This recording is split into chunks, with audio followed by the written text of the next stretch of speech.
Listen, y'all. Listen. This is your rapid recap for the Ravens' loss against the LA Rams. In a game that felt like, for a lot of time there, y'all, it felt winnable, right? Like, did it not? Did that game not feel winnable to y'all? Did y'all not feel like, man, like, okay, there's something here. This could be a possibility of a win. And then in actuality, it didn't turn that way. But look, y'all, I got your rapid recap right here after these messages. Look, we got to talk about it. We got to have this conversation, and we'll go a little more in depth later on in the week. But let's do it.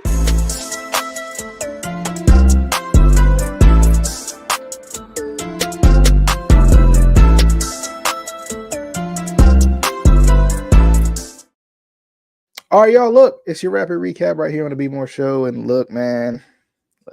The Ravens, in a game that I think we probably could have more so predicted 40-3. We got 17-3, okay? Which I feel like is positive, but it still didn't go the way that we may have wanted. And it's so frustrating, y'all. It really was. I mean, you had the bad pick by Cooper Rush, which was a good play by the defender, but bad pick by Cooper Rush, and 2 fumbles by Zay Flowers on the offensive end. And considering the defense finally found a way to turn the Rams over, and they kind of limited this pretty good offense. Now I know, like, you know, it's interesting that I titled the video "Self-Inflicted Wounds" because you could say it for both teams. I mean, there was times where it felt like the Rams couldn't catch a break, literally, like they could not catch the football, but also there was also times where the Ravens were moving the football down the field and they would break their momentum themselves, right? So it was really a game of self-inflicted wounds. The reason why the Rams only scored 17 points was by their own volition. I don't necessarily want to say, you know, I don't want to discredit the defense to a certain degree because holding them to 17 is still a feat that the Ravens have not been able to do this season. And it could be a reason for a little more positivity for that side of the ball. But like I said, just my raw emotional reaction here. The Ravens are 1-5, y'all. The Ravens are 1-5. And watching that game yesterday was just once again frustrating, but for different reasons this time, right? Because it, like, you know, and I always bring this story up, but I feel like it's valid, especially here, because we're talking about playing with backups. We're talking about playing with injuries. You got no Roquan Smith out there. You got injuries in the secondary. You got injuries on the line. You got injuries on the offensive end. Your best player is out. And, you know, when the Sixers were going through the thick of the process, right?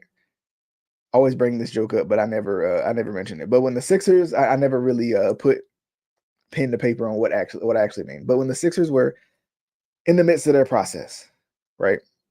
And they were so close in a lot of these games. So close, right? Like, you know, it felt like they showed effort. It felt like you know, there was possibilities, right? And then they end up just breaking your heart. And this is how I felt about this particular game, right? This particular game against the Rams. It felt like there was moments where you was like, okay, we getting there.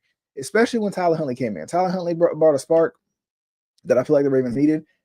And watching Tyler Huntley and Cooper Rush play was literally this season so far wrapped into one, right? Because you see a guy who can't really move as much and what he has to try to do with his offensive line.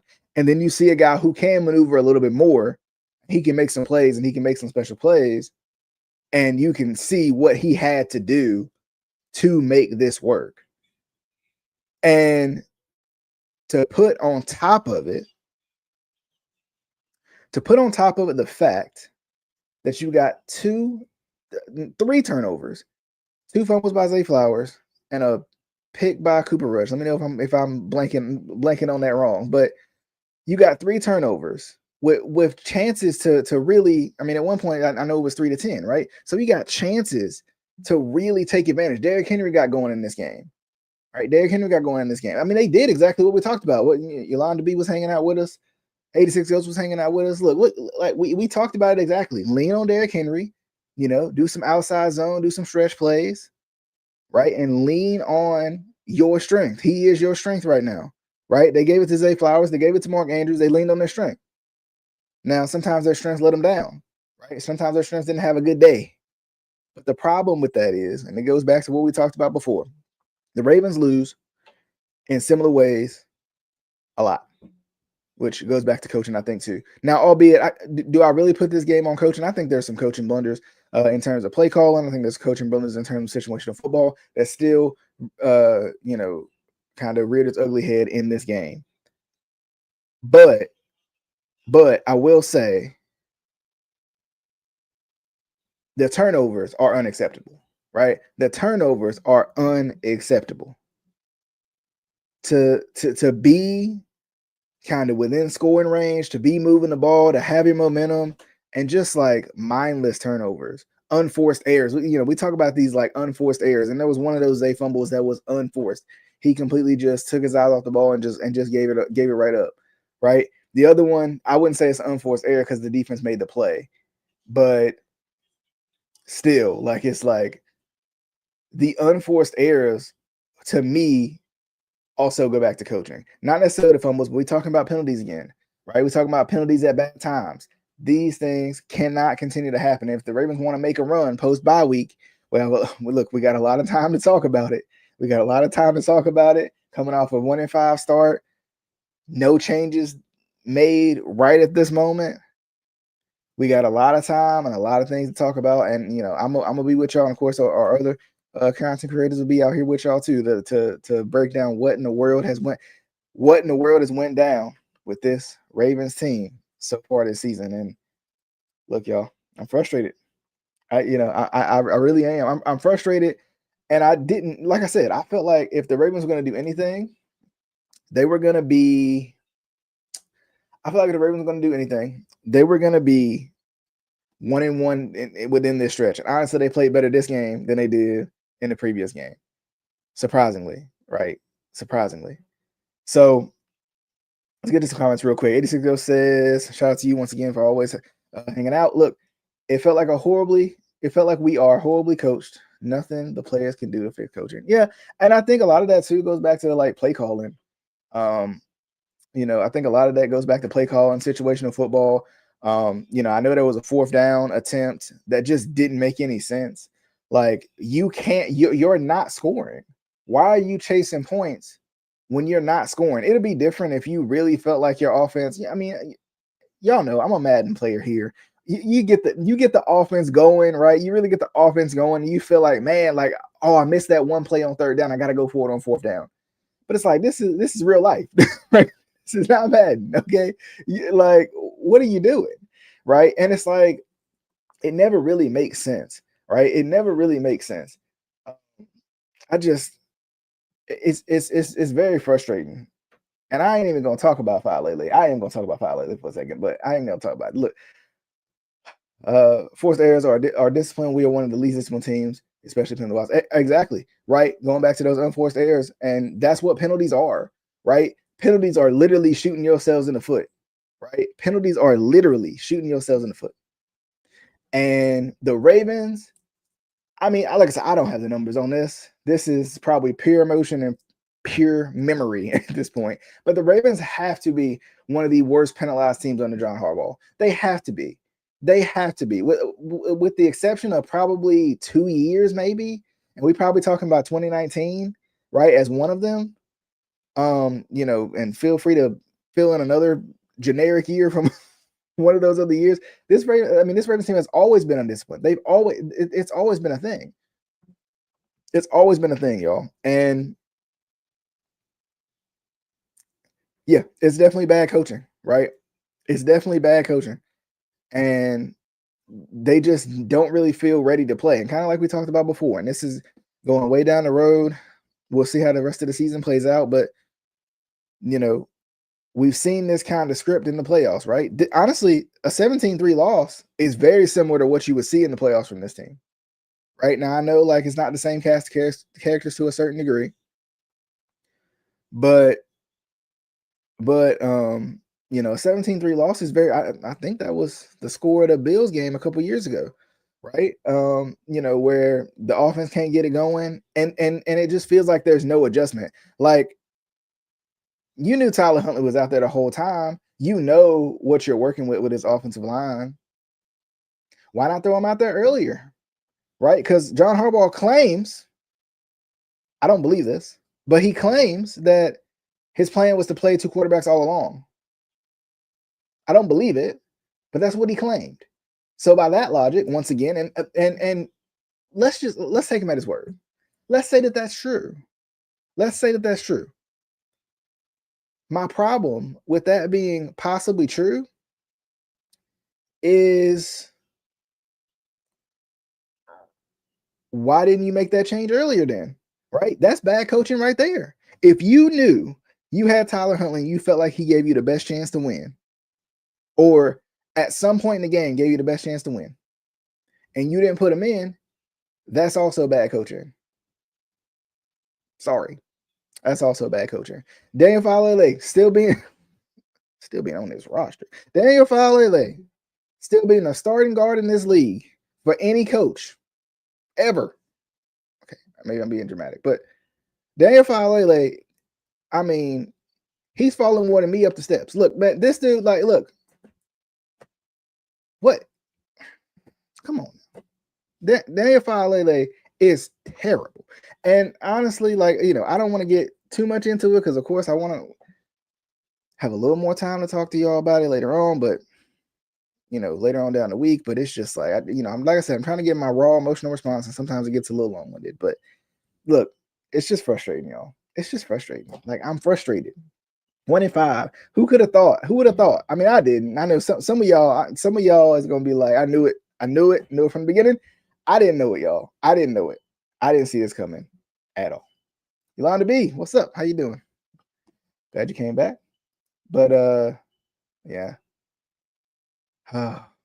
Just frustrating, y'all. It's just frustrating.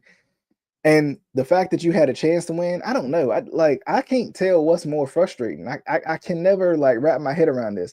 Is it more frustrating to lose in this way where you had opportunity after opportunity after opportunity, if I could talk?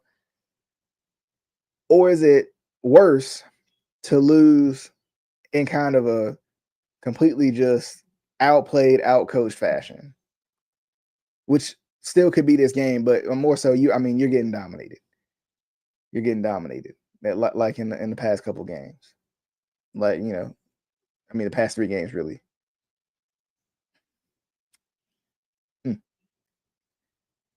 I guess we'll have to look into this, see what's going on. Look, I'm gonna try to hit y'all with some more content throughout the week to talk. We got plenty of time. This is not the way we wanted to start the season, but we got plenty of time to sit down and figure out what we could do, what we would do, you know, in potential situations, and potentially what the Ravens may do to fix this slow start. Let me know what you guys think below. Let me know what you real quick. Defense was better with Owe. I mean, look, it was funny. This team is weird to me though. This team is weird. This team is weird, right? Because they get pressure like the first possession of almost every game. They get one sack, and then after that, it's awful. Like it's kind of like this is what we said. We was talking about like lift your hands, right? Like raise your hands up and bat the balls down at the line of scrimmage. Like they were doing that early, and then they weren't, right? They weren't. Waiting for Harp next excuse. Injuries, man. Injuries. Look, we were hurt up. Come, like I can't. You think I can win without Lamar Jackson? Like, yeah, huh? What? Yeah. They were B2. What's B2? Yes, they were B2. Better too. Yolanda B. Let me know what's B2. I feel like I know what it means, but I feel like I'm blanking on it. But anyway, look, yeah. B2.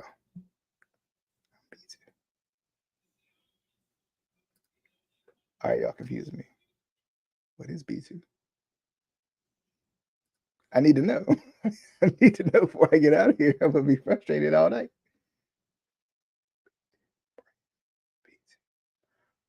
Oh, okay. Okay. Okay. Okay. Look, I don't know. I like I said, I'm I'm frustrated. I see. Okay. Okay. Oh, you responded. Okay. Look. I will learn these things as we go along. But look, y'all, I'm frustrated. 1-5. I can't even believe it. I can't even believe it. It's an uphill climb. I mean, we know they can make a run, right? We know it can happen, but there's some glaring issues that of course we'll probably get a chance to and as we look into them, maybe we can figure some stuff out. Maybe we can figure some stuff out. But look, y'all, what fixes the Ravens? I gotta know. Let me know down below as I'm gonna get up out of here. B squared. I like that. I like that. I like that. A6 goes B squared. B squared. I like that. I like that. You look. Oh, they got me. They got me frustrated, man. They got me. They are like a team with so much potential, man. A team with so much. It's so much potential, and I just feel like we being held back by certain things. Well, one in particular, but certain things. Okay, I just do. I just do. Is the Ravens season over? I don't think so. I really don't, man. Like I can't count out this team with Lamar Jackson. I can't do it. Like he's never proven me wrong before. We played with awful offensive lines before. I think the problem is, I think the problem realistically is this defense more than anything. Like the offensive line is awful, yes. But I think if this defense was actually capable of getting stops and capable of being somewhat formidable, I think Lamar could cover up this offensive line like he always does, like he always has. His offensive line has always been bad.